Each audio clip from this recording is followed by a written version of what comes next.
Hello, ladies and gentlemen, and welcome to another episode of Chestnut Checkers. My name is Keith Riddle. I am sitting here with my co-host Jordan Tampien, and today our guest is Bobby Enslow with Inaba Coffee, another local Spokane business. Are you guys anywhere else besides Spokane? We used to be. We used to be in Tri-Cities and Yakima, and then we just this last year decided to focus on Spokane. So we consolidated, and yeah. Well, we are happy to have you. And to dive into a little bit, we always like to dive into a little bit of our guest stories.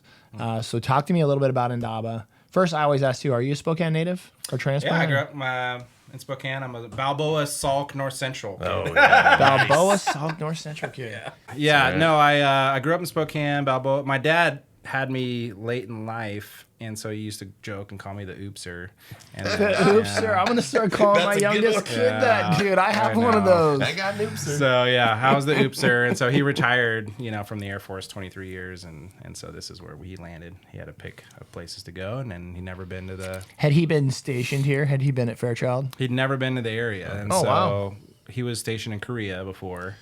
I'm pretty sure he still has a record for the longest running. He was there for like 9 years. Oh, wow. Just setting up all their Somebody forgot him. Yeah, they're like, oh, by the way, Bob, you probably should transfer you out of here. You're like, is it standard to stay in one spot for 9 years in the military? They're like, no, you're actually a glitch. You're an oopser. We forgot. We fixed the glitch. He was the initial oopser. Who knows? Yeah, they oopsed on him, and then they oopsed on me. But yeah, so I got to grow up and pros and cons of a military kid, but I got to experience just being here, and I didn't go far for college. Went to WSU, and just very much go Cougs. Yeah. Just so how did you get into coffee? Did you do anything before Inaba? Like entrepreneurial? No, I got the bug from my dad because he retired, and then he owned a pizza restaurant for 9 years. And, oh wow! And so here I in Spokane, kind of grew up. Yeah, way up north in Wandermere, it was called Pizzazz Pizza. Oh yeah. Yeah. Oh, wow. Yeah. So he had a big old salad bar and all that stuff, and he used to always have like the Whitworth kids over and doing all things. So I kind of grew up like in the arcade and like after school, just kind of in there. And your life was a party, man. Yeah. The ultimate kid life, dude. Yeah. Oh, my dad had an arcade. He had an arcade. He had the red quarters, so I could get the quarters back and stuff. Yeah. Oh yeah. So no, it was a good time, and it was funny though. Like I saw the long hours of both my parents, working there, and I told myself I never wanted to do that. Yeah. So the irony, right? Yeah. But I did go into business. So I went into finance, and and I enjoyed finance and marketing and business, and stayed for a couple more years when they still had a in-person MBA program, and did that, and that was a whole bunch of fun. And but yeah, I didn't know what I wanted to do really. But my mentor at the time was like, "Hey, well, you should start a business, and in this neighborhood, specifically West Central neighborhood." Yeah. Just had a big heart for that area, and opportunity to. I was like, hey, if I could use my business degree somehow, and I always had a goal. Before I was 30, did you have a passion for coffee? No. You have a business concept? I had a passion for beer, actually, at the time. Yeah, smart. Smart. I did go to Pullman, so. Yeah. But as I researched it, so my passion was really community impact and wanting to do something with my business degree. And then as I researched it, my first specialty coffee experience was actually out at Doma in Post Falls. Oh, yeah. And that's what kind of threw open the doors of like, what in the world is this? There's a whole new world of like artisan coffee and flavor notes and all this stuff. And so I saw that as a market opportunity. So my MBA brain's working too. And then my altruistic young, indefeatable kind of young immortal brain. This is like, I can do anything. Yeah. It's all going to be fun. Yeah, this is going to be great. What could possibly go wrong? Yeah. Nothing. Yeah. And looking back, I feel like I was uniquely situated. If I were to try to do it again, there's no way. I mean, I was living with 5 guys. My rent was like $150 a month. Yeah. So, my overhead was about as low as it can get. I was single. My parents were in town. So if I really needed to bum a meal or something. So those first few years, that's how it was. It was just like open to close, just grinding it out, figuring it out. Literally grinding it out. Yeah, literally. Yeah, literally. Grinding it out. Yeah. So how did you land on coffee? So it was really just that community space, and again, like my mentor just popping that idea of a coffee shop.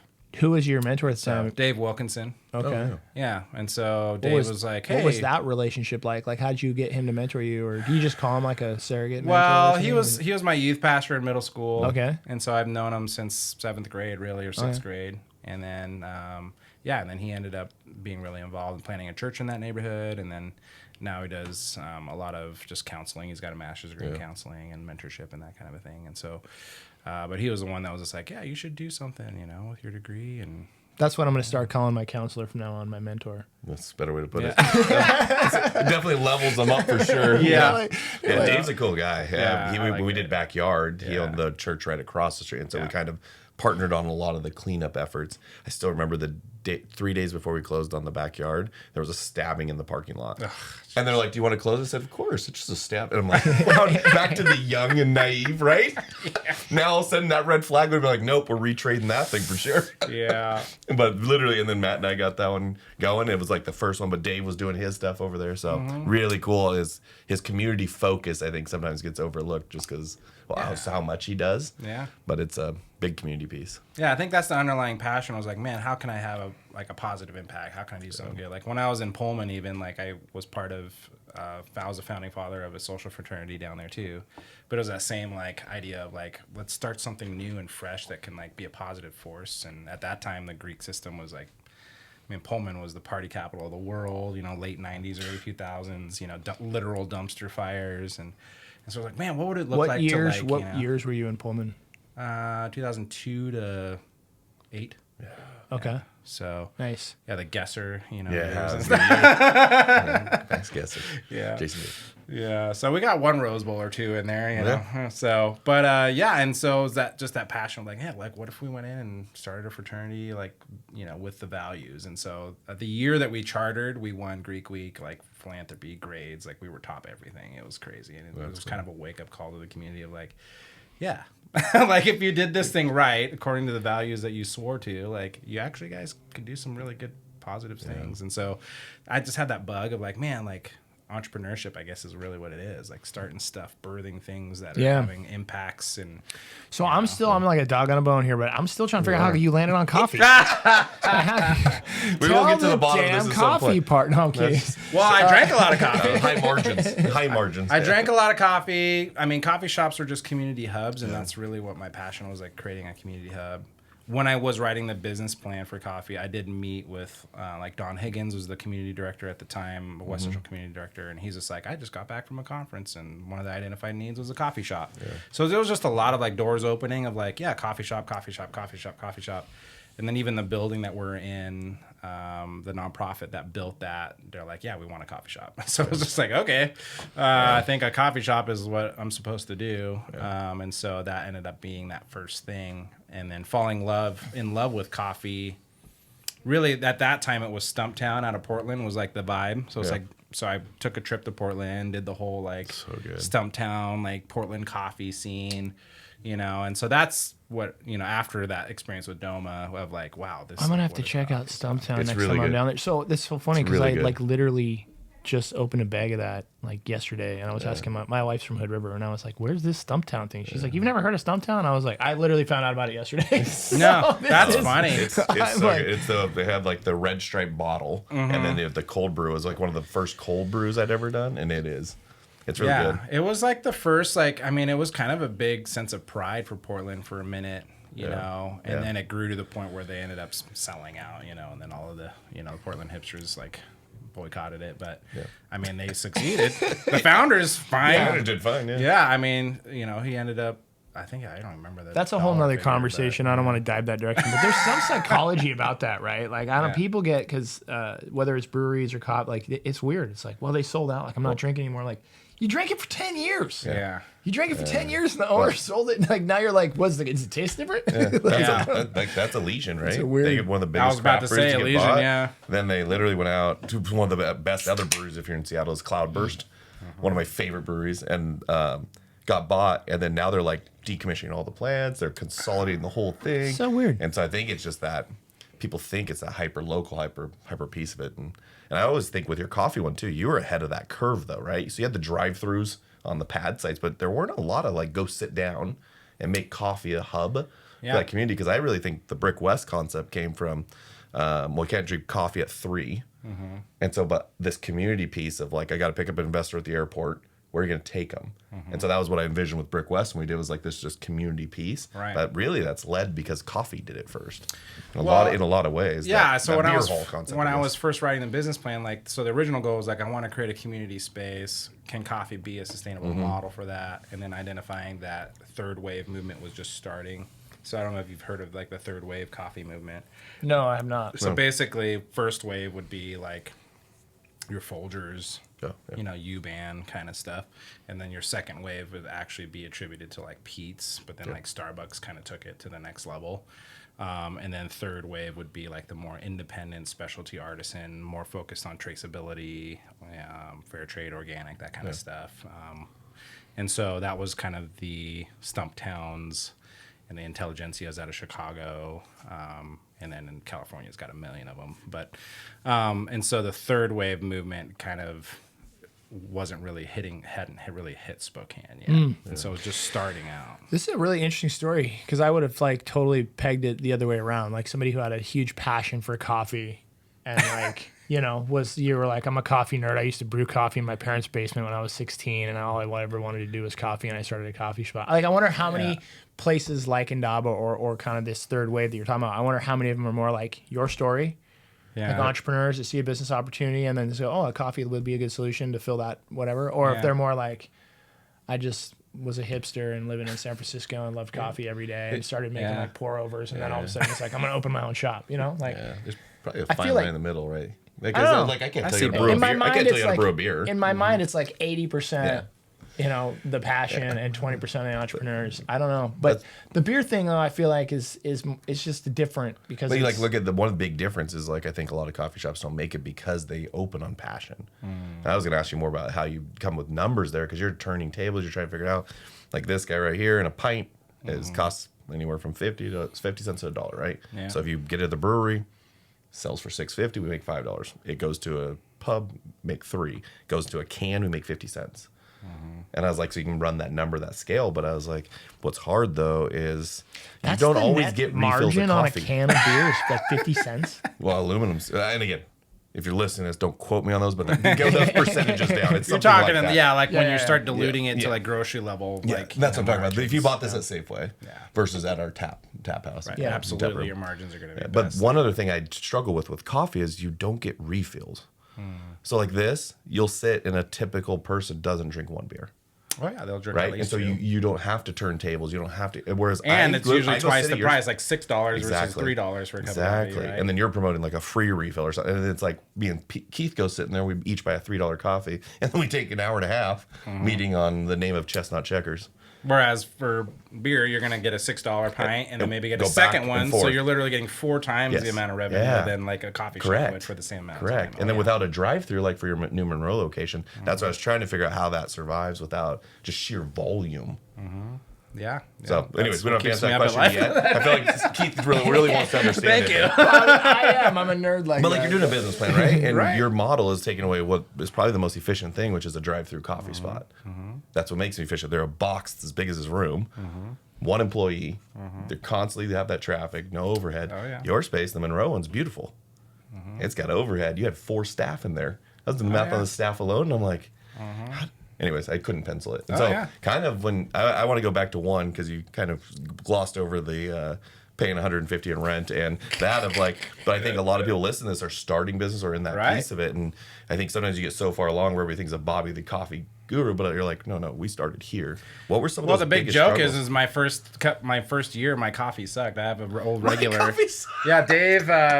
Dave Ainley, which is an OG photographer from Spokane, shot our wedding and all that, and now he's in Texas half the year or whatever. But yeah, he's just like, oh yeah, I remember back in the day when Bobby made a shitty cup of coffee or whatever. That's funny. But it's true. Like I cut my teeth on my own business, and those people that were back in 2009 when I started, old regulars, they remember the way it used to look and everything. Yeah. And I would change the menu like every day, and the furniture that you'd come in and the next day the furniture would be rearranged, and they used to make fun of me all the time for that because I just couldn't make up my mind of how I wanted it situated and all stuff. I think it took me like 10 years to finally settle down. Now, is this your original location was out on Broadway there? Yeah. Okay. Yeah. Yeah, because it used to be like we'd do all our meetings there. Yeah, we cool. had like a bookstore there, and then you tried like sandwiches and paninis, like the OG 90s coffee shop, and then eventually just kind of like took over the whole space, and then we could didn't start roasting until 2014, and so then it kind of came to full life, and 2014, 15 opened down our second location downtown. But back to your question was like young entrepreneurs. Well, like think about it, like people listening to this, right? It's easy to look at even 4 Degrees. I gloss over it a little bit of like when we started it, but then when I really think back, it was like me and Joel in a room with no business, and we were literally trying to drum it up, and it's like these conversations, and I was like, man, we should have journaled this for one. But what were some of those kind of ideas around it? Because it sounds like you bootstrapped it the whole way. Yep. Funded it yourself, but like, what are some kind of lessons you learned in that, or something if somebody's looking to start something that you would have taken away? I mean, I think, definitely the wisest thing is I tell people, and I got to speak down in Pullman actually recently with the entrepreneurship class down there and stuff, and that was cool. And it's basically like, guys, it's gonna be a lot of work. Like, I think, the Shark Tank mentality or whatever, I think sometimes they just kind of, they think, oh yeah, we have the best idea and it's just going to blow up and we're going to make a shit ton of money. And it's like, no, you're not. Yeah. I mean, maybe. Some hope, right? Yeah, maybe, But, yes. But I think just coming to terms with like inoculating them with the fact that like, yeah, you're going to work like the hardest you've ever worked, and but you're going to do it because you're creating something that you're passionate about, that you're excited about. And so for me, it's a lot about dialing in that mantra, that meaning that's behind it. If you're just in it for the money, like you're not going to stick it out. Yeah. But if you're in it for some sort of deeper impact, and for me, it was my hometown and the neighborhood, and like being able to like engage in the community. And there was just a lot of really things. I just fell in love with coffee and the coffee like community and everything about it. I just kept falling in love with it.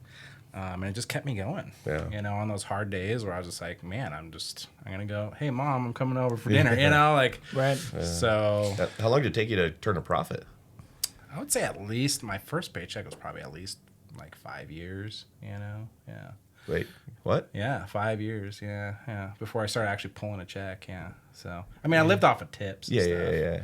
But like an actual... I mean, we opened in 09, Yep. 10, 11, 12. Well, maybe more were 3 or 4. Yeah. So Kendall Yards broke ground in 12. 12, yeah. And I would say that was like just the beginning of like some energy. And then the STCU campaign that we were on, was that 12 or 13? Yeah, that was No, a cool we were campaign. roasting, so it was like 2014. So it was like 2014, That was a cool campaign. 2015. The month that STCU campaign went, our sales doubled. Yeah. It was so cool. Did you ever remember that one? Yeah. That was how I originally had seen it. And obviously, I was coming to the coffee shop, but... Yeah, I think that was really like the really big inoculation. That was just like... Because we had won like Spokane's best coffee shop. We'd won all these like things, and people were like, oh, cool. And we're so off the beaten path. Yeah. In the poorest neighborhood in the state of Washington. Like, I was like, why would you ever... Well, I was wondering how your business plan worked out. With that one. So which business school? I mean... sometimes community drives further than the... It was definitely, I was one of those like, well, God's got to show up if this is going to make it. Yeah. And he did. And we're here 15, 16 years later. Yeah. And, but yeah, I think there was a lot of those little, opportunities, and Tom Simpson quoted recently, opportunity, like you make your own luck, but luck is like the intersection of opportunity and hard work or something like that. And I was like, yeah, I like that actually. I think that I've identified a lot of great opportunities, and then we just worked our butts off. I mean, one of the things I'm like hearing, but also I'm in tune with, is like having started a few different businesses at different phases in life, is like that young bootstrap. You can kind of sleep under your desk, have fiber. It's an opportunity, but that opportunity fades as time goes on. Yeah. So like people that are listening, right? Like there's a time, there's times where like I wish I could go back to that because it would be so beneficial or help with like the next venture. But as you get older and more mature, or just life changes, what I know now is like that it's like, let's say there's 3 ways to make a startup business work. That's one of them. It's just off the table now. Yeah. Right. And one of the things that's off the table is like starting a business with little or no money. Yeah. And being able to like do that grinded out thing. Cause like at 44 with 2 kids, it's like, I'm just not going to do it. Yeah. Like, I know I'm not going to, it'd be really hard to do it. It'd be taxing on my family to do it. It would also, but so now it's like, okay, well now I need to have $100,000 in reserves to start a new business ground up or something. Whereas before it'd be like, yeah, man, I got $1,000 in my bank account. And I can go to my mom's for dinner. I'll find a way to do it. I can sleep on my, you're right. And it's cool because again, I go back to this in my mind. I'm like questioning, I wonder how many stories of businesses that we all know today really start that way. They all do. Yeah. And would they ever have made it had it been a bunch of like suits and ties around a table? Like, would Nike be Nike if 3 dudes who were millionaires decided to create Nike? Maybe, possibly. But it also started in some dude's garage with a waffle iron. Who, and so there's so many of these cool businesses that are like, I like those stories, but I'm like. But it's a good one. I got feedback because I think on our second podcast, I said I would never have done Brick West. So I'm going to clear this up. I love that I did Brick West. What I meant by it, to your point, is I would never do Brick West today. Like you had to be young, foolish a little bit, have this optimistic outlook, that ability to drive. Like I don't even know that it's that. So you what's would changed? So it's just thank you. Yeah. I mean, it's just the age. A little crazy. But like to your point, it's like I don't know that you want that same risk tolerance. And then I meet people that are 10 years, 15 years older, and I'm like, why don't you do this apartment? I don't really need that. Yeah, right? It's natural if you think about it, right? It's like I don't want to go see the same movie 18 times. Right? Like if you've lived it, a lot of times people are like, and I have this happen with real estate investment deals where people will come drop a deal in my lap and they say, Keith, look at this deal. Would you partner with me on it? And I'm like, no. Yeah. And they you can tell they get frustrated. They're like, why not? Like it pencils and I'm like, I've seen that movie before, bro. Like I know, yes, you're right. It does pencil and we will make money. By the way, we got to work on that thing for the next 6 months. And I know what that movie looks like. I know what it tastes like. I know what it smells like. But you almost need that, like, inability to see. It's almost that ignorance is bliss because or just otherwise you need those. But you almost need to not have that because you know how many people told me not to do Brick West? 9 out of 10. This is why I don't ever ask people for advice. I know. And so you listen to them. I'm like, no, but one told me they thought it might be all right. Let's do it. We're good. And I think the issue is like, I want this podcast to show low. No, it's really hard. Yeah. Because like too many people started thinking you're going to create freedom, but I think you trade a 9 to 5 for a 5 to 9. And so now it's 5 a.m. to 9 p.m., right? But there is fun in it. I don't know. I'm becoming a bigger fan of entrepreneurs where it's like, come work for a Bobby who's going to put kind of bumper rails on it, but let you go and grow. Because I think there is something wrong with entrepreneurs, like mentally wrong, right? Well, it's not mental. I don't not a bad way. It's not a bad way, but there's something different. They're overly optimistic, and they are. So I mean, that's the polite way of saying like they're deranged. They have like when you are overly optimistic and you think that you can do huge things without consequence with little resources. A lot of people are like, "No, you're you're delusional, right?" Is the reality, but it's that also that I think delusion that ultimately we all just see the end product of stuff like Nike or Inaba. Like we're like, "Man, that's so cool!" Like Bobby's overnight amazing, Inaba's amazing. Like who wouldn't want to do that? I want to go emulate and do that, and you're like. Well, I didn't take a paycheck for 3.5, 4 years, right? Or and people are like, well, I don't want that part. I want to do something cool with low startup costs and low energy and effort. Do you think you created a pretty high bar though to enter our coffee market now? Like I think that sometimes when I did Brick West, I was like, what I wanted is back to business school. Is when we did Brick West, I said I wanted people when they did their SWOT analysis. Obviously, to have Brick West on the SWOT analysis is strengths, weakness, opportunities, threats. And I was like, they need to come through here because then the next one that comes after, and then they did Uprise, and I'm like, that is awesome. That's exactly, if I was building new, I would have built it like that. And then you were going to watch the next one come. But the issue is, instead of 4 coming on, there was 1. And so one of the ones I wonder in like a Spokane environment where we don't exactly have the most trend-setting things, whereas now if I'm opening a coffee shop, let's say I took... Well, Zola's awesome. Let's say the space next to it. And went in there, I'm like... it's already a coffee shop. Yeah, I'd have to go to Inaba and be like, how do I make this one better? And it's either or different, right? And so you're kind of creating, and I was like, that's what I felt like it did to every establishment went to. Yeah, I mean, so 2009, it was really like Atticus and us. We started. Atticus had their single origin coffees as well, local roaster. We had our single origin coffees, local roaster. It was actually a spin-off of Doma. It was the Doma's What does head single roaster. origin mean? You just know like where it came from, so traceability. So you know like it came from that country and that area, Okay. farm. It's kind of like with a wine, you could say like that appellation or like whatever. You know where it's coming from. You just Direct know. source Versus type Folgers, thing. we're not sure where it's coming from. Yeah. Well, I just didn't know if you said, true. you said No, it's single Columbia. origin. Oh, it's on the box. It's the guy with the It's on goat, there. man, and the Well, you said single origin, and then my mind goes, is there such a thing as like dual origin or triple origin? You know Oh, what I mean? Like, absolutely, yeah, blends, yeah. okay, so that would be like a blend. Like, okay, I got some from whatever. Yeah, like Ecuador our or something Lilac from City Colombia, so- blend, okay. which I don't know why anyone didn't scoop up that name. So as soon as we started roasting, I scooped up Lilac City blend because I'm like, Yeah. well, absolutely. But it's an African coffee and a Latin American coffee. So Oh, you've got okay. like a Honduras and an Ethiopian. So single origin not only means that you know where it's coming from, but does it also mean that it's a single bean roast? It can be. Okay. So that's where it can get a little bit misleading. It's like, you know, there's a famous barista champion out of Australia called Matt Perger, and he always like preaches like all coffees are blends, because in a same with grapes, like you're kind of blending everything together, and like you know they might be slightly riper or not or whatever.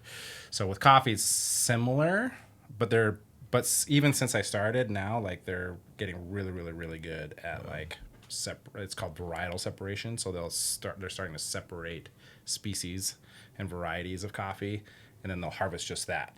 So like geisha variety was discovered like 10 years ago now, and it was like the highest scoring coffee like of all time. You know, and I was just telling, you know, Jordan, like last year was over $2,000 a pound or whatever. So it's like they're like, oh, this particular variety is really delicious, so we're gonna go over here and we're gonna cultivate it, and it takes about 7 years to go from seedling to like a fruit producing tree or whatever.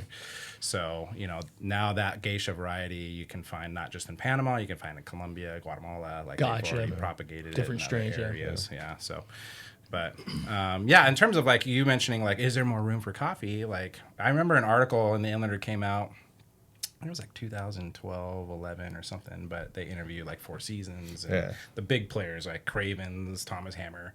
And I will never forget like the guy I'm pretty sure it was the guy from Four Seasons was just like, there's no room. Yeah. There's no more room left in Spokane for coffee. And I was like, I disagree.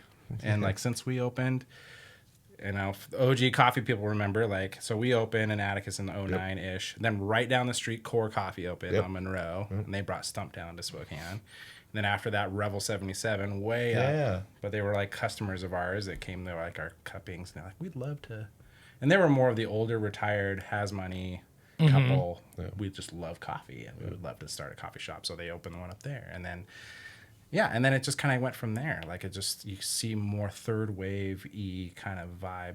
The newest one being like Brew Peddler on the South Hill on 29th. I haven't tried that one. So that one just opened up. So there's still I gotta room in drink the market. I gotta drink more coffee out of my house. This is my you're a home brewer, huh? Apparently, I don't know. I think like in college, man, when I wanted to stay up late and study all night or what, I knew where every coffee shop was. I feel like forever. Now I'm in my 40s. Like I don't drink coffee past like 11 a.m. You know, He's old man.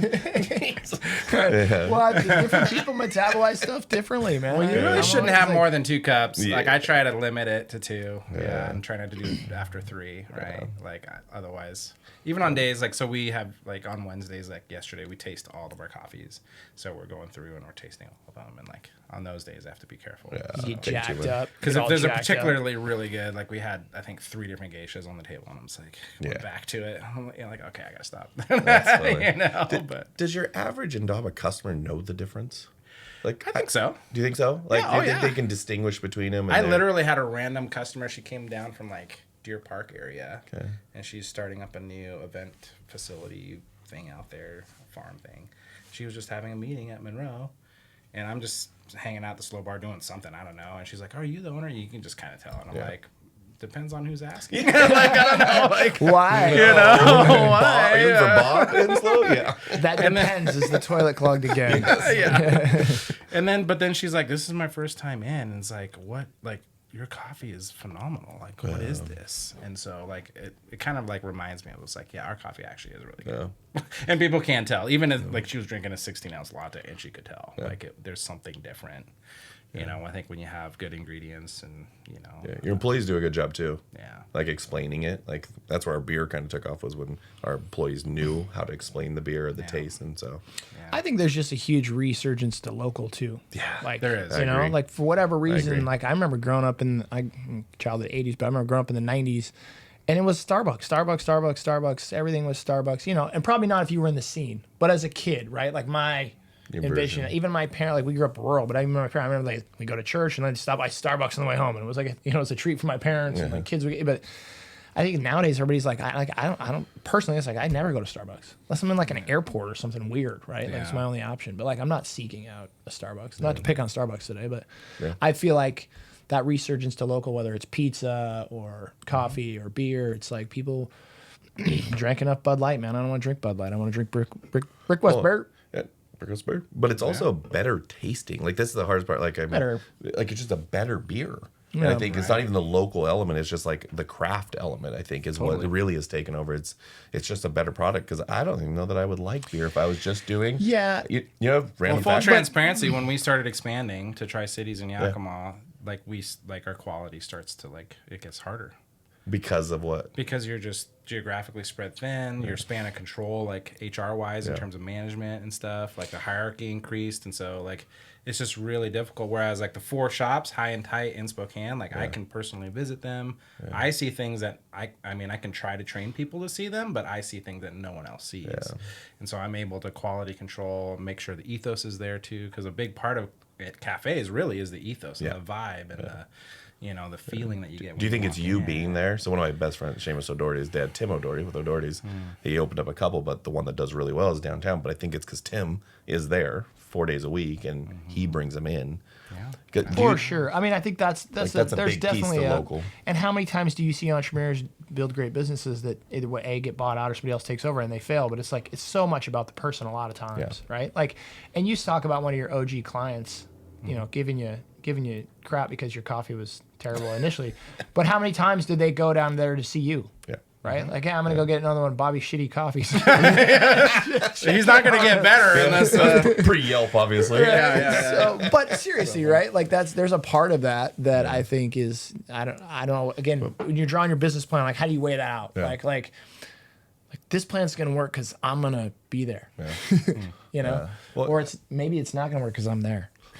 Well, I got into much more respect. So I did the kind of similar thing on the development side to Boise, thinking it's 45-minute flight. Like, I can oversee projects, I can do it. And some of my projects that just were not getting traction were the ones in Boise. And so I actually recently just did the same thing where we're stabilizing those, but then focus on Spokane and that piece. What was your kind of biggest lesson learned from that scale? Because it's really cool. I was like, glad you did it. I mean, but obviously. Yeah, I mean, it was a really expensive learning lesson for sure. And I think for me, like to truly swallow my pride, I just didn't listen to my advisors. I didn't maybe the crazy entrepreneur. I was still a little bit too crazy. Yeah.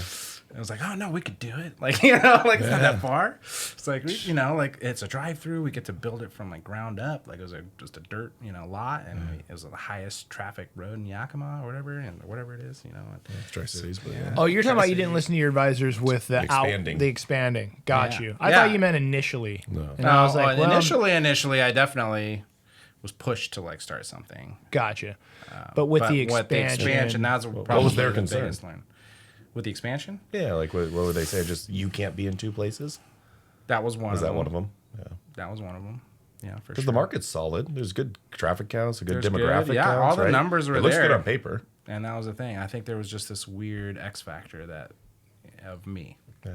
I think that was one of the mentors said you're actually not giving yourself enough credit. Yeah. Well, and so when you're making your rounds, so to speak, on your places, and you notice those things, like the vibe's off or whatever, what do you do? Well, like I literally we call them brand walks. So I literally just fill out this little thing, and then I just send it off to the store man, like the 2 store. Oh, you leaders, just let store someone managers. know. And Yeah. I used to kind of like. you don't just stand up and be like, everybody get Bobby in here. Hey, Well, we bring need the to vibe. Bring the vibe. Yeah, It's you know a what? mix. I'm really disappointed. I'm really disappointed in your vibe today, Bobby. I will pull out my DJ kit out of the closet. There and I'll you just go. set up the lights. No. There are definitely things that I fix immediately, like if the Sure. music's not vibing right or something, or something just needs to be cleaned up real quick.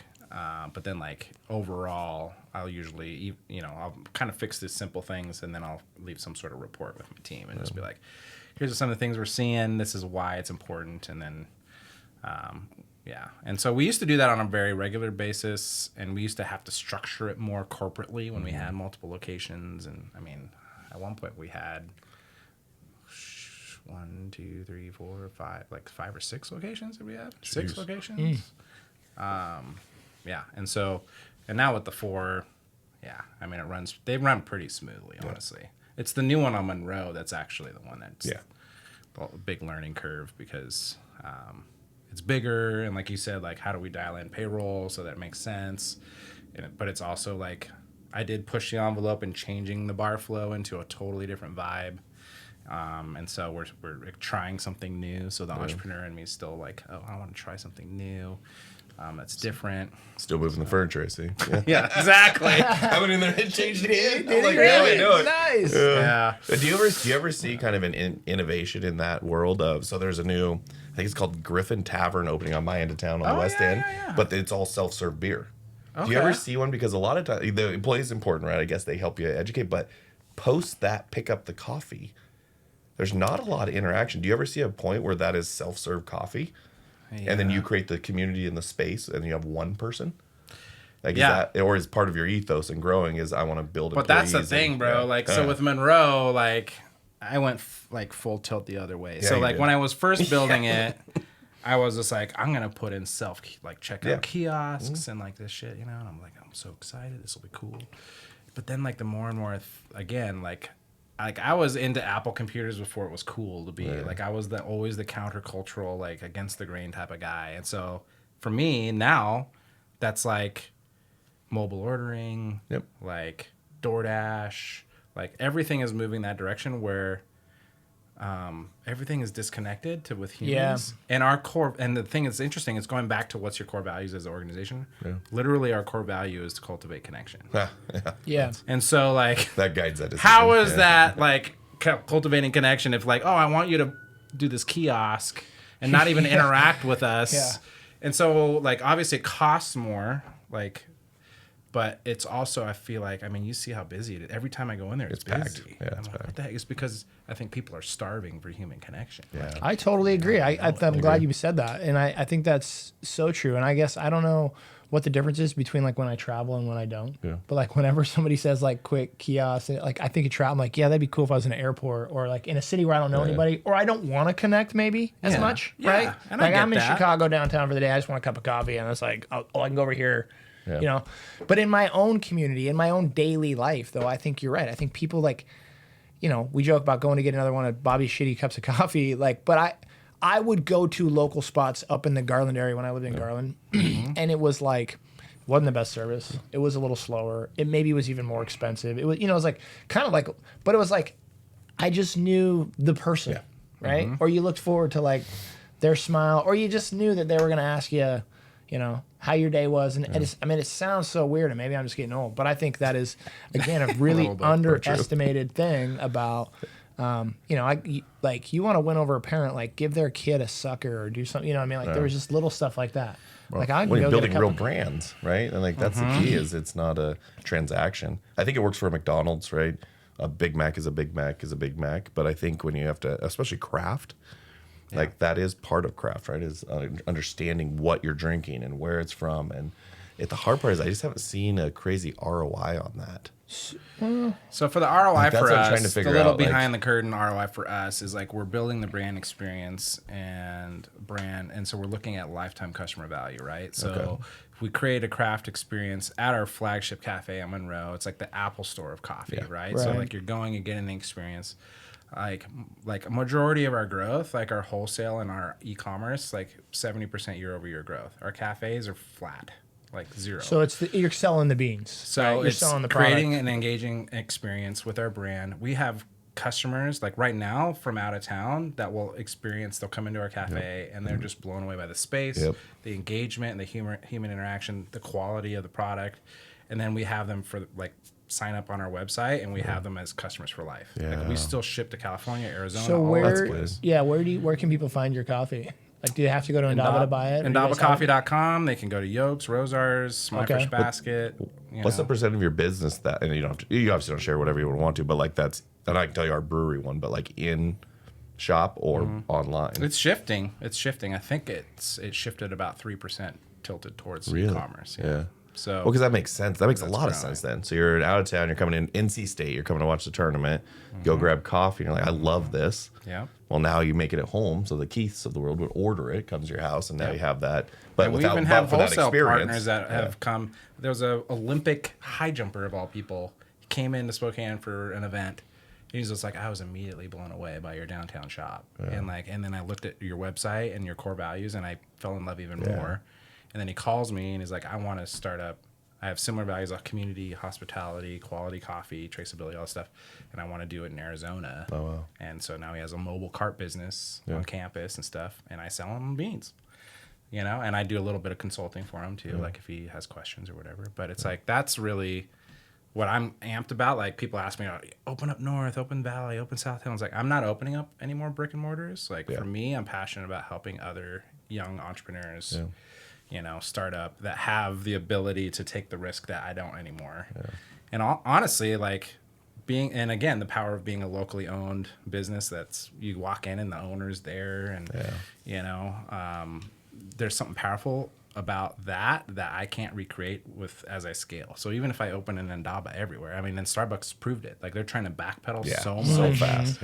And it's like you're not going to be able to backpedal enough. Like writing on cups is not going to do it. I'm sorry.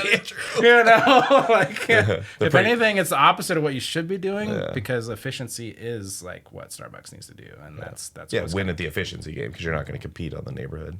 Do you ever see franchising Indaba? Or to that point, is Indaba Bobby? So then everything else would be hey, we're a coaching team. And so you're franchising everything else besides the name. Like, is that ever in that kind of in the scalable future versus going around the world opening Indaba locations? Yeah, I mean, definitely of, putting together a little coffee shop in a box, and I mean, I think if our e-commerce, our wholesale continues to grow, like, Counterculture is a really interesting company to look at from the East Coast. So they started on the east side of the state, but they've opened like training centers. So it's almost like the Apple Store like method where like they're so powerful as a specialty coffee brand, and they've got world barista champions that use their coffee, all that kind of thing. And that they go into major markets and they just open up like little training labs essentially that are, because they have enough kind of wholesale partners in that market to like function to be like, hey, we're going to open up a training center and education, and then all the wholesale partners can go there, and it's a tasting room too, right? So you can go and taste the coffee, get trained on how to do the coffee. So that maybe something like that would be fun. But I think right now it's just about, I mean, we live less than 5 minutes from the shop, like live, work, and play right there, and it's like right next to North Central. So like my youngest is in middle school, but I could see him like coming over after getting out of school and helping bag coffee. I'm going to put you to work. Nice. It's like no arcades though. You got to have no arcades this time. I'll set up an Xbox in the office or something. I don't know, but we're already doing it. Like, I mean, we've got some high schoolers that are interning. We rebooted our internship last year. So one of the things we did was like at-risk youth and different folks would do internship opportunities. And so we had one gal from Rogers last summer. And then she actually came on and works for us now, and she's graduating, and so she's going to work for us. And then she's going to move to Montana, and her grandmother apparently bought a little coffee stand. So she's basically had a 6-week internship with us last year. Now she's working with us, and then she's going to be equipped and ready to go and essentially run her own business in Montana and like a little stand. That's awesome. So I think that kind of stuff just gets me amped up. That's cool. Like, how do we empower other people to be successful too and grow? So because I remember this was Matt telling me, but when he did Papa John's, but like Papa John's owns I'm gonna make this up, but like the cheese, he owns the marketing company that you use to market, and I always thought like a play there, because like beer, you're not going to recreate the beer. I guess we could contract brew, but that's not the same. But yours, you literally could bring them in, do the coaching, but then your consistent renewable revenue is they buy the actual coffee from you. Yep. And so now it's like, hey, I'm going to charge you $100 to coach you, but then you're setting up on recurring revenue of purchases from we literally coffee shops. I was asked earlier, like, you know, like where can you get your coffee, like, you know, and we actually have an account in Florida. Well, I'm like, I think that's the furthest wholesale partner. It's like, and then that's kind of like spread out because people have been going to her shop. Yeah. And then they're like, this is really good coffee. And now we've gotten a couple other accounts. So it's almost kind of like we're planting little seeds in different pockets, and then people fall. Yeah, it almost seems better than opening up Indabas, because then they can be like proudly serving an Indaba coffee, right? Yeah. And your brand is our brand is growing. We're the material. Very low risk, you know. I mean, putting in $500,000 and opening a new location, it's like, you know, that's a lot of risk, a lot of time, energy, and a lot of, you know, break even. Like, when do we actually get that money back? But for us, Monroe, you know, that's it. Like, it's our flagship. You walk in, everyone that walks in is like, this is like, where am I? Like, this It's really beautiful cool. and cool. Yeah, it's super cool. We're just running out of seats, so we're going through reiterations of changing the furniture. Well, now I know it's intentional at least. It's like, dang it. Yeah, like, how do we fit more tables in here? And then, you know, the patio on the north side and all that kind of stuff. Yeah, but that patio would be cool. It'll be fun. Yeah. So, but yeah, what other good questions? Yeah, kind of now you've gone through it. You've kind of lived that lifestyle. You get to reflect back on kind of the business. What do you think are 3 of the best things you did to get here, right? Because you don't know, you make it sound like you could open a coffee shop and go, but there are so many hurdles, barriers. But like, what do you think are 3 things you did to set you apart starting that, from marketing to the coffee itself to? Well, we were lucky in that we were in the generation where social media, we were like first movers. Yeah. So that helped us a lot. First movers with Facebook and Instagram and all that stuff. You almost can't get that now. No. It still surprises me how we're so far ahead of even our bigger competitors, like Dutch Rose and those guys. I'm like, how do I have more than them? Yeah. And it was pre-algorithm or whatever, you know? Like, exactly. It's like, well, because you beat the algorithm. I beat them to it. But that's gotten us incredible opportunities with like Netflix. We did the Gilmore Girls thing, and that was, I still have customers today and be like, that was the first time doing Dom. I didn't even hear about you until Gilmore's. And we dressed up as Luke's Diner and all that. That was super fun. Yeah, that's cool. But yeah, like opportunities like that, like I think, you know, when you're building a brand, how do you take advantage and monetize that? Yeah. That's been like the challenge. It's like, okay, we built this beautiful brand and people respect it and there's a lot of equity to it, but then how do you monetize it? When those opportunities arise, you can take advantage of them. I would say like bringing my wife on board. I have to say that. Yeah. But it's true. Have to say it in a good way? Yeah, have to say it, but it's also true. No, I think so. As soon as we had the opportunity, we're like, I think we can actually survive off of this. I did have a business partner out of college, so we went. I recruited him, and we both bootstrapped it. We both chipped in $5,000. We literally started the whole company with $10,000. Oh wow! And so it was like in 2013, 14 when I was just like, hey, I think I want to make this a family business and make this thing. And so we bought him out, and that's when we bought our first roaster, and we started roasting coffee too. And then Sheena came on in 2017. Okay. So I think that was a really pivotal moment because she was like the Wozniak to the Jobs. I don't know. Like she's kind of the, you know, she's putting all the systems together and like, and literally my filing system was a stack of papers that said to be filed. Literally. I'm pretty sure it was like to the ground to like here. I was like, yeah, I'll get to that later. You know? Exactly. So, but yeah, she's, you know, building company handbooks, building those operation manuals, building that stuff. Like, because I think as an entrepreneur, like I was just going, like innovating. Like, what can we do? What can we change? What can we try? We can do this. And she was just like, hey, let's slow down a little bit. Let's put some systems in place, and then finding efficiencies and all that kind of stuff. Great. And so I think having that, you know, partner that can help balance out your strengths and weaknesses, right? So I think that was super key. For sure. That's good. Yeah. So what is next? Anything on the horizon? I dabbled with trying to like start a barista school. That was kind of my thing. But it's not, I don't know. I'm starting to lose a little steam with that. So for me, And this is just a sheerly selfish question, but how long does it take to make a good barista, and how much education or schooling goes into it? I mean, like, is it repetition? They got to just make 1,000 there cups is of a coffee? repetition factor. So Is you got to it have enough like process? flight time, Okay. right? Yeah. In order to get, but yeah, I mean, I can in a day, if you give me like an 8-hour day, I can teach you all the things, like the basic things you need. And then it's just, again, just time. Yeah. So I would say like, I mean, yeah, you work a few shifts and practice steaming milk. It's really just like building the muscle memory up. And then it's the interesting thing about coffee is it's like quick to learn, lifetime to master kind of thing. Yeah. Like I can teach you like, oh yeah, these are the ratios and this is how you brew a cup of coffee. But then like, well, but why? Yeah. Why is that ratio important? Why is that grind setting doing that? What happens if I change the ratio or the grind setting? And so then you get into more advanced. And like a lot of people, like some people I should say, are surprised. Like you can get a PhD in coffee. Like it's that level of like education. Like Do they have like a sommelier level? Yeah, I was like, what yeah. school teaches this? Like Evergreen Community College? Yeah, or something? UC Davis has a school, and there's I know, but there is a sommelier, like is a Q grader is what it's called. Okay. So they have, those are the guys that actually score coffees, and so if they're not being auctioned, they're gonna go, and Q graders are gonna score them on the 100-point scale, and anything 80 or higher is considered specialty, and then 90 or higher is extremely rare. Like you barely see 90 points unless it's geisha, and then geisha is like 92, 94 or whatever. And then so most specialty coffee is sitting around like 83 to 86 maybe. Like our coffee, I would say, is probably sitting around like 85, 84, for like blends and things like that.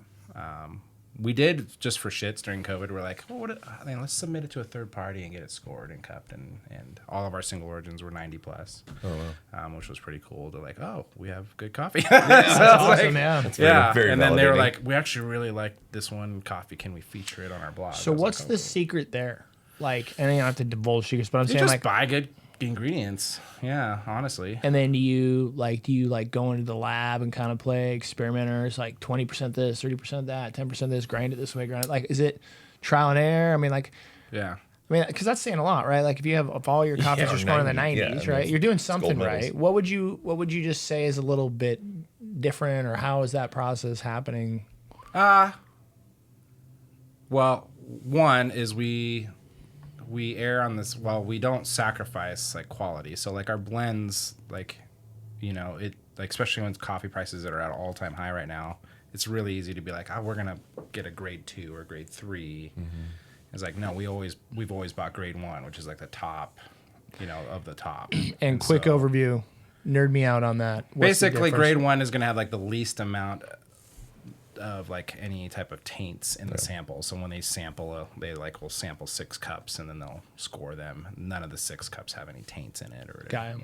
So, and so it's basically, I think for us it's just finding really, really good ingredients and then being consistent, always buying those. And then it's repetition of just roasting and tasting. I met another pretty large roaster in town and just got coffee with them and chatted and stuff. And then, and I was surprised to find out, I was like, like one of the first things that slips is you stop tasting the coffee. Yeah. You kind of just started going. I mean, it'd be like brewing a whole bunch of like batches of, whatever your best selling beer is, but then you don't actually QC it. You're not actually tasting it. And that's really easy to do as a coffee roaster for some reason. For sure. And so we have it like it's in our rhythm that we're always tasting like our coffee. Like every Wednesday morning, we taste every single coffee and that we roasted that week. And so I think it's just that continuous. And do you have, I mean, you've done it so much, but can you immediately tell if something's off? Oh, yeah. You've just tasted them enough over and over. Well, and then like, if you're doing what's it all going the time, on right? with? Like you just immediately know. Yeah. Yeah. You're like, this doesn't taste the same as it did last week because you just tasted it last week. Yeah. And then you're like, okay, well, is it outside of like a servable range? Like there's got to be some sort of standard deviation, right? They're not going to just throw away product. But it's like, oh, no, it's still good. It's just not where it should different, be or could be or where, you know. And so it's like, okay, well, what do we need to do? And so with roasting, it's like airflow, like power over time. Like you're looking at like how quickly or slowly you're roasting at different phases of the roast. So you can like accentuate more acidity or less acidity or more body or less body, that kind of a thing. So, but yeah, it's fascinating. I know it's like, pretty so nerdy, cool. dude. You can Like, easily it's nerd out on it fascinating. for sure. Yeah, I did it with beer for a while because I'm like, you have to learn all those same things, and every you hop start getting- matters. you're like what hop is going to bring what kind of flavor note, you know? Yeah, and you have some local beers that I was like, why is that taste like, different than our juice? And they're like, well, it's just less hops. And I'm like, what?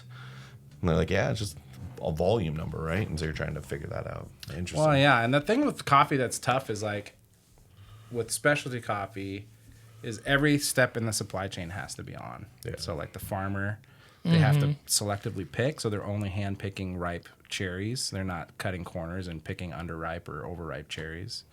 And then they're processing it properly. They're picking out any defects along the way.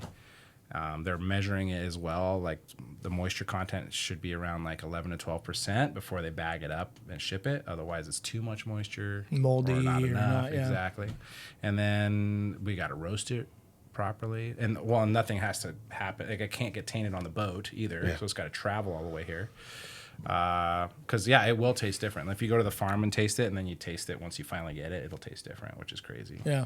And then you're like, okay, It's all that salty sea air. Yeah. Yeah.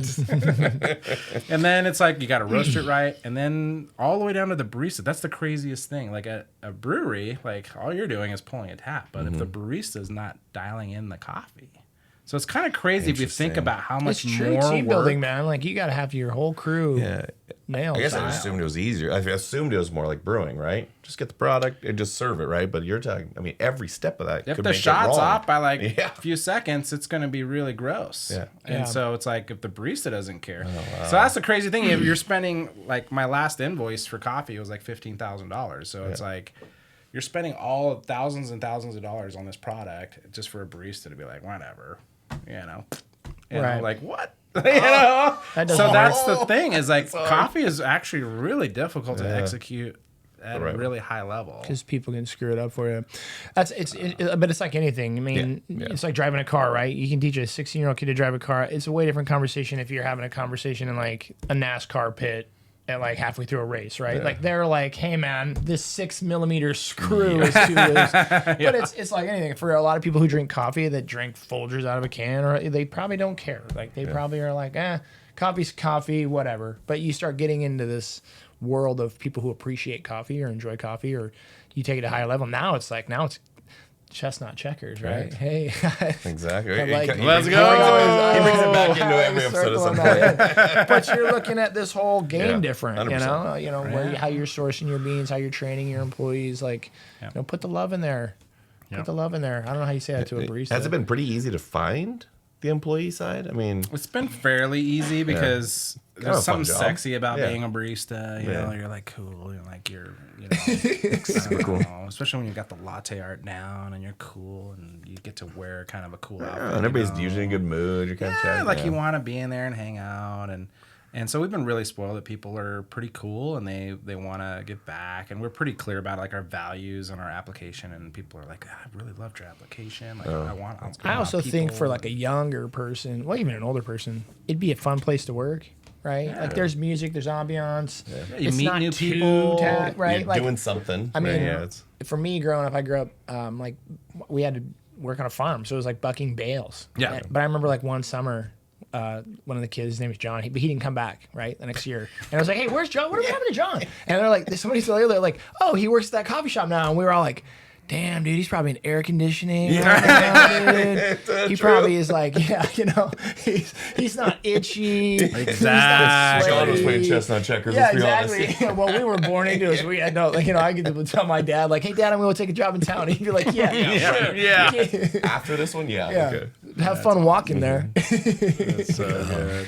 You know? And I think one fun one to ask you, because you do so much in the community. I think Vendab actually has a community organization more than coffee. Coffee just seems to be a fun way to bring people in.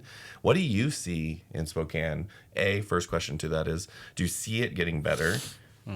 Yes or no? And how? Why? And then B is, where do you see us kind of getting to, because it's definitely, I'm seeing at the brewery side, just different people moving here. I mean, it's definitely a churn of residents, people coming here. And you can speak either to downtown, because that's where a lot of location-ish are, but just Spokane in general, since you've kind of been here a while. Yeah. No, I'm super bullish on Spokane. I mean, from day one, right? Like, I love Spokane. We absolutely have opportunities to do better, like any city.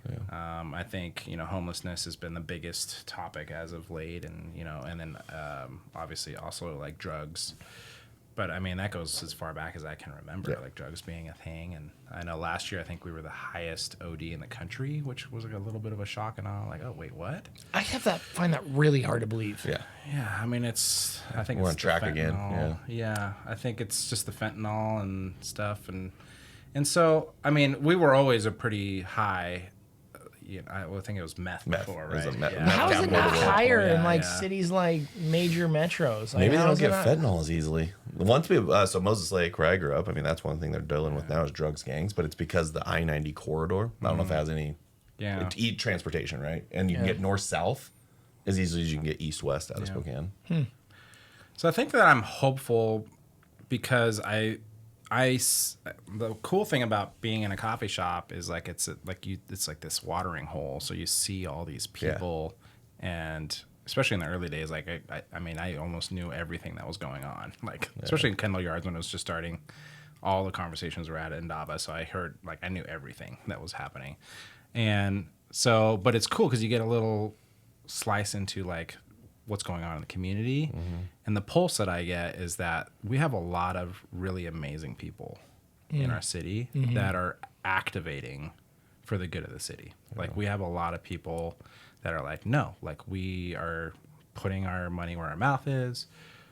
Literally yesterday, I ran into old regular Kenny, and he's just like, oh yeah, I'm meeting up with these two other guys, and we're starting a nonprofit to end homelessness in Spokane. That's their mission. I'm like, dang, son, that's bold. Let's go. So there's get me on board. So if anything, there's I'm hopeful because I know that there's people still fighting. There's still people fighting for the city and the good of the city, and so that gets me amped.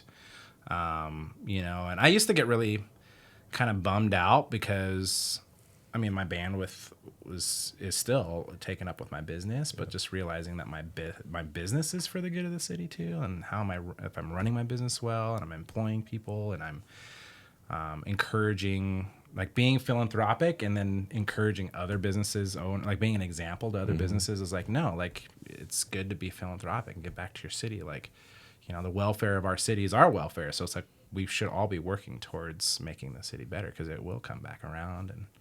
And so I forget the second half of your question, but just kind of where do you see us going? I mean, obviously that's a positive trend that way, but let's speak to downtown, because I mean the other areas are broader. But do you see? Yeah, if developers would stop shutting down roads, that would be nice. Yeah, those guys get you every time. Dude, all they care about is themselves. I swear.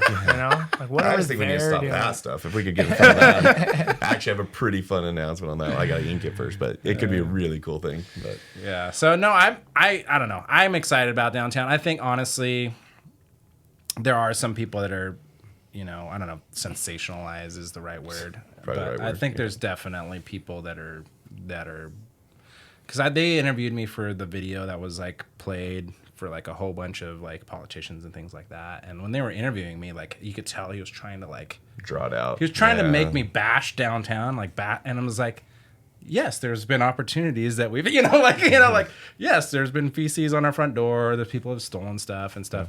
But I think I even surprised him. He's just when I shared with him, I was like, well, we actually moved downtown because of that. Yeah. We wanted to be a positive influence in this neighborhood the same way we were in West Central when we started. And he's just like, I didn't know that about you and your story. And it's well, yeah, if we want to see downtown change, we gotta go there. Stop moving be out a part of it. The change, right? The little Gandhi thing. It's what would happen is if everyone went downtown every Saturday and shopped at one shop, it would completely transform downtown because businesses could actually afford to have employees, and we would just be present downtown. So it's just awkward for people that are trying to do things that aren't so good. We're just here, we're present, and and so it's just and there's a vibe and an energy when people are. And so it's so cool, like when we were down here during Hoop Fest or like Bloomsday or even like this weekend with stuff going on. And it's like literally this morning, right before I got here, I was at Riverside because small business owner life, like literally the fridge door fell off the hinges. And I'm like, and they're like, oh, I came in this morning and the fridge door is off. And I'm like, oh my God. So I'm fixing that, but there's a line out the door. Yeah. And I'm listening to people come out and was like, yeah, we just flew in from out of town. Yeah. And it's like, we like have one of the coolest cities and like all these people from out of town are enjoying it. And it's like, we need to enjoy it. Like, let's get down here and enjoy it. For sure. So that's the thing for me is like, you know, and I have the privilege of serving on the DSP bid board and I'm on their marketing committee as well. And that's the biggest challenge for us is like, how do we balance the opportunities? Yes, there's things with like the positives, the negative and the positives. Yeah. Like, you know, we want to be truthful. It's like, well, yeah, there's parts of downtown you probably don't want to walk by yourself, you know, but that's every downtown. Yeah. You know, whereas like 90% of downtown Spokane, like we're walking around and honestly, it's like it's flat. I don't know if you've ever walked around downtown Seattle, but it is not fun. No. Like I'm just like I'm exhausted.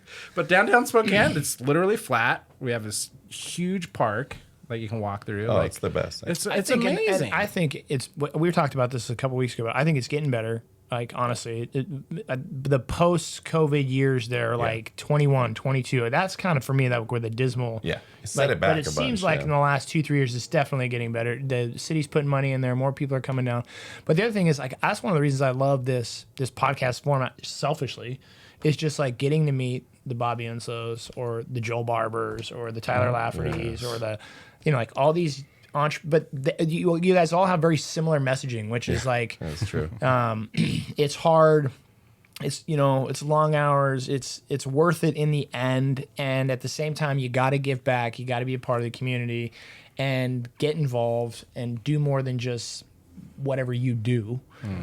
So it's really cool. It's cool to see because I think like that's what gives me hope is meeting the Bobby Enslows, meeting the, you know, like, I'm like, man, there is this presence of young, energetic, or youngish. Let's go. Let's go with young. Youngish. Let's go with young. Not oldish. Yeah, not old. We're Not old yet. 40s isn't old. This is a prime, man. Right. But people that give a shit, that care. They're like, hey, man, I live here. I operate business here, but I want to see this place flourish. I want to see it grow. And I'm gonna look at the things that are not so great in the light of like, yep, they are what they are, and we're gonna move forward and try to make them better.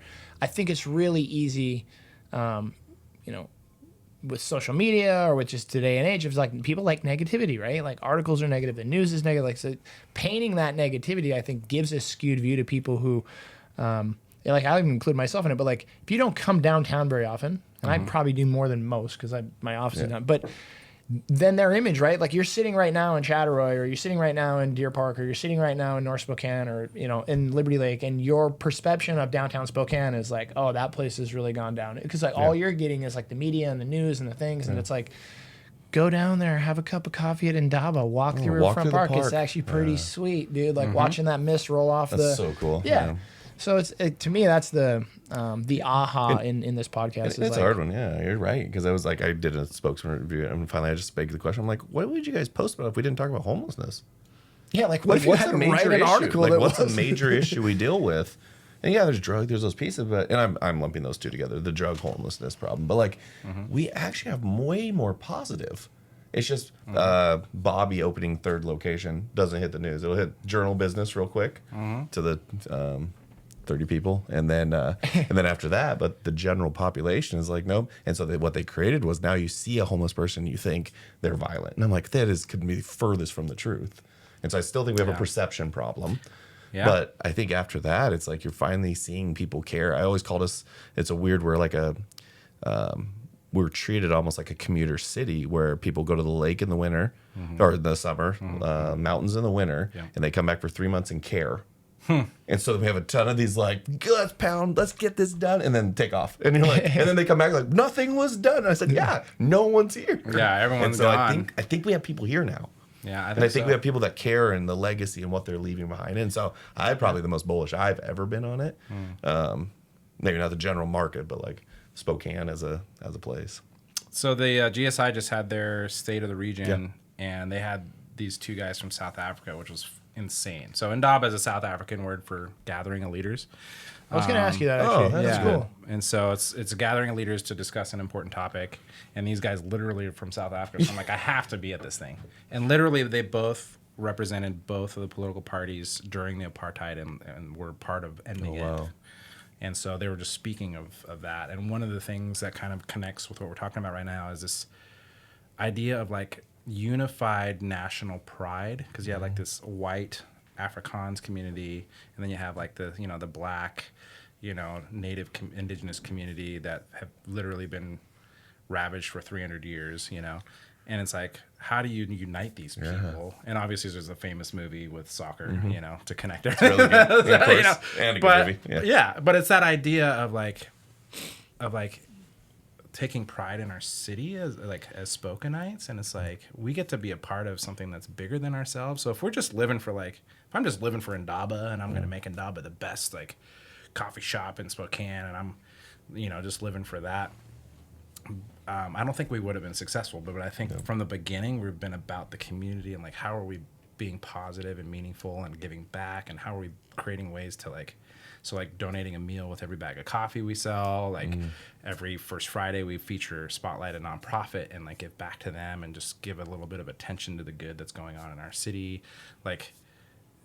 I think if everyone was just like, no, we're citizens of Spokane, and how do we take pride in that, and then as Spokane turns around, which it will continue to turn around and keep going up on whatever metrics, whatever that is, means.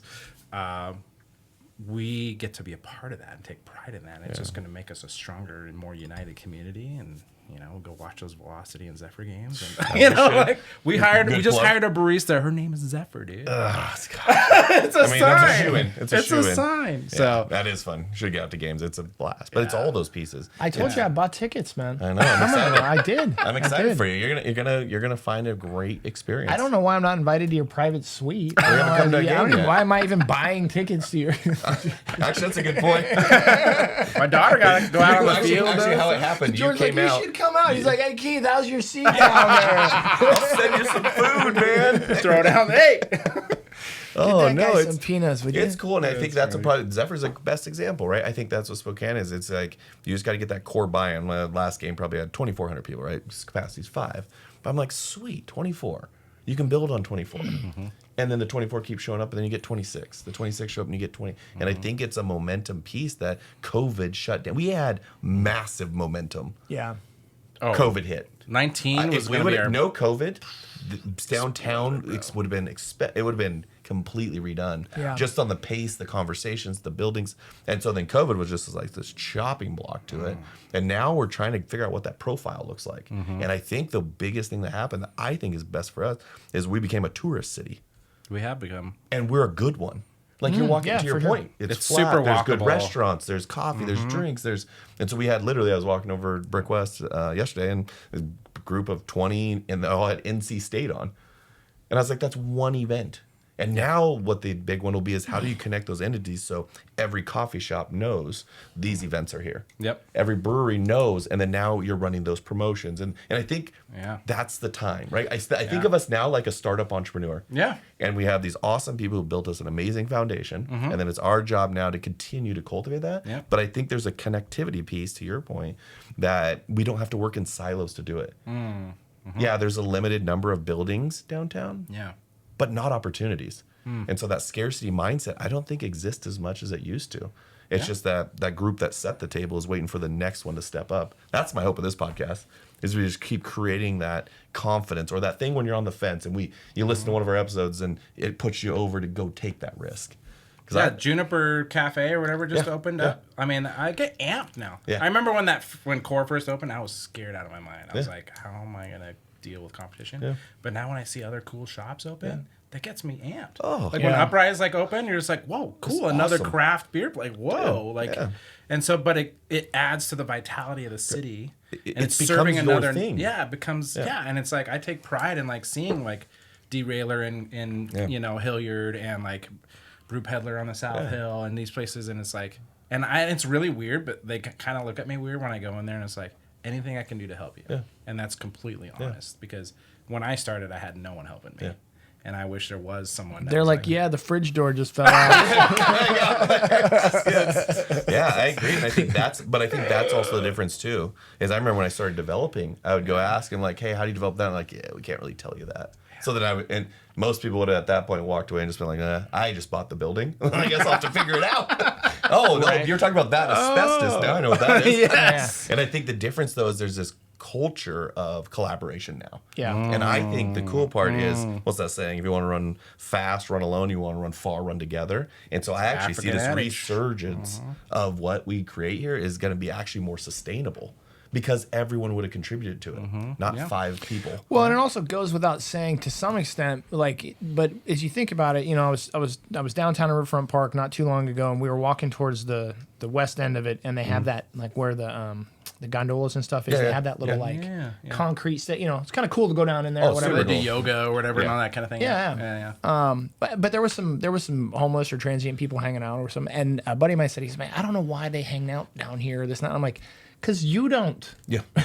Right? Like, the more people that hung out down here and use these facilities and stuff, like, it is, like, you're not trying to push them or hedge them out, but a lot of those it makes it awkward. Characters prefer to be in the shadows or the sidelines, right? They don't want to be in mainstream. So it's like, well, then use the stuff, right? Like, if you had 100 people a day rotating down through there, which we do on event weekends or like when the, you know, but it's like, well, then the thing becomes nicer organically, right? It's nicer for you to use it.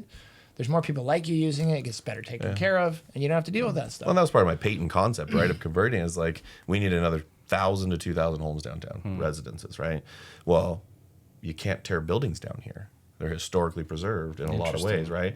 And so I was like, if we can test it, I did a 23 unit, the Roxy, and I was like, we need scale. It just got so expensive per square foot because it was small. Too small, yeah. And I was like, if this works, though, there's 3 other buildings. You just need a grocery store down here, bro. I know. Everyone says that, but we have My Fresh Basket.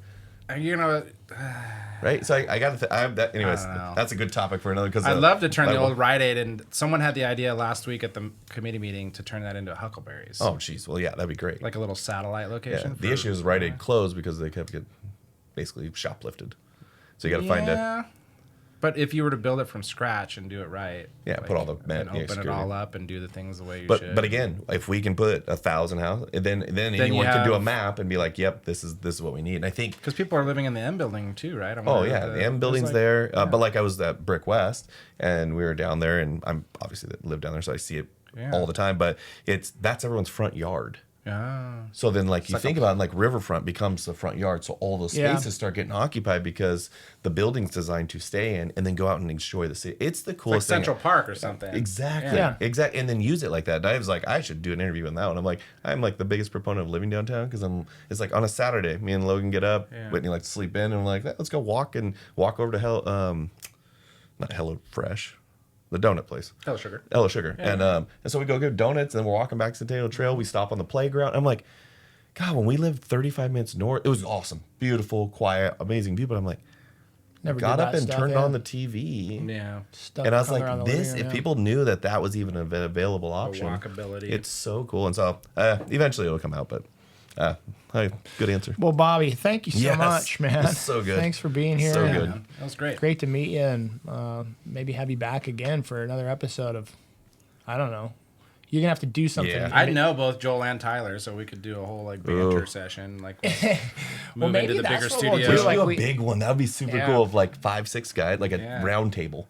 Other than you'd have to the mics would just be going off. Yeah, exactly. We would all have something to say, but someone might birth out of that conversation, honestly. Yeah. Get those people in our room. But it's those fun ones, and I think it's just being exposed. And then I think your point, I didn't even ever think about this, but what I get the benefit of a lot of time, and I just assume everyone else does, is that there's hope in hearing the conversation. And things are going on. Like I think I get a unique perspective just with what I do into a lot of those big conversations. Yeah. So I just assume everyone else knows that's coming to downtown or that's going. And I was like, man, just even hearing those pieces. Yeah. Like what Joel's doing and Tyler, even the stuff you're doing where I'm like, man, that's what we need to get out there more. For sure. No, I think Spokane is on the rise. COVID definitely gave us a run for our money, but I think like I said, there's a lot of amazing people in this city, and even people who've moved here. Yeah, I agree. That are somehow magically in love with Spokane. Yeah. And it almost reminds me of like Spokane actually is pretty awesome. Yeah. Why do I keep forgetting that? Yeah. I don't know why, but well, you know, I always look at COVID as kind of like our grandparents or whatever generations before us. Like I felt like everybody had a thing before we had COVID. Like I was like, you know, they lived through the Great Depression, they lived through like World War I or Vietnam. Like I was like, our generation, like I was like, we didn't really have a thing, you know. But I always looked at like. These irrational behaviors or the fallout of some of those things. So like if you lived through the Great Depression, like people naturally became kind of like hoarders or hoarderistic, right? Like I growing up rural, I went in a lot of barns where there was like jars of screws, right? Or recycled nails, right? Yeah. And you'd be like, bend them back. Who keeps nails in a mason jar for 25 years? Someone who lived through the Great Depression, right? Yeah. And, you know, funny, not useful maybe, but like it was kind of like, I don't know that was a real positive impact of living through the Great Depression, right? Like maybe not. I don't know. And so when I look at COVID, I think the same thing is I think our generation really has a decision to make, or it'll be interesting to see how it plays out. Of like, will COVID forever define us, but in like a negative light, where like now we're more mistrusting of people. We prefer social distancing. We're worried about getting sick, or you know, is it going to shape us or can it actually rebound us where we're like, man, we knew what it was like before. We had this shit experience. But in response to that, we're gonna like make community. We're gonna say, man, it's important to be together, to have interaction, to you know. And will we use it as a reason for us to like get more people downtown, get you know, and say, hey, that was a really bad event, but like look at the positive that is come from it or shaped us, or man, without that, what would we ever have this? As opposed to, or we'll be 15 years from now, and we're all like, don't go downtown, man. That's where the COVID I don't know, lives. man. I think all the research points, and I'm a big Simon Sinek fan too, but it's like, we're better together. You know? Social media and all that was just the beginning, and then COVID. But like, it's just isolating us and isolating us and isolating. You see mental health just like, and so it's like, we're social creatures, or we're communal creatures, and like, we're just better together in community. Whether or not that's downtown, honestly, like, I don't care. Find your community. Like, you live out in the valley. I don't get it, but I'm not a valley guy. But you know, I know that people love it. But you have your community, whether it's your church community, bowling league, I don't know, whatever it is, you know, disc golf. But I think when we start isolating, when we start getting stuck behind our screens and our social media and all that stuff, like it's destroying our civilization. It's just destroying our bonds of community and sense of like, and another big thing is empathy. Without a sense of community in place, there's no empathy. And without empathy, like, we're in trouble. So, you know, anyways. Well, hey, man, again, thanks for having me on, brother. Real good. Thanks for coming on. Till next time, guys. All right, you guys, thanks for listening to today's episode. While you're out there, would you please do us a favor and give us a like, subscribe, or a follow, whether you listen on Spotify, iTunes, or YouTube. We'd really appreciate it. Also, if you don't mind while you're there, give us a 5-star review. Maybe write a review. If you have a favorite episode, feel free to give it a like. Thanks for listening. We really appreciate it.